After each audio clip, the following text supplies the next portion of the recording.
తమ్ముడైతే మన నిమ్మ చెట్టుని కొట్టేస్తుండు. ఎందుకంటే ఏరుపు తాగిందో మిస్కిరో తెలియదు. ఏమైందో తెలియదు. చెట్టు నిండా కాయాలే. ఇగో కాయలు చూసి ఎన్ని రాలిపోయినాయి. నీళ్ళు కూడా పెట్టినా ఆయన చచ్చిపోయింది. ఇగో పచ్చి ఎన్ని 10 రోజుల నుంచి నీళ్ళు పెడితేనేమో అయినా బతకలే, చచ్చిపోయింది. ఇది నరకడంతో అయినా పడుతుంది. పాపం మంచి చెట్టు, 15 సంవత్సరాల నుంచి పెంచుకుంటున్న చెట్టు.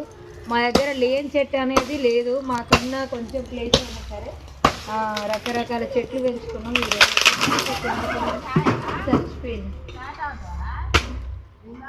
మస్తు బాగా అనిపిస్తుంది. ఎన్ని నిమ్మకాయలు పడుతున్నాయి చూసిగా. చెట్టు నిండా నిమ్మకాయలు. మిట్కిరో మరి ఏమైందో తెలియదు. ఇట్లా కావచ్చు.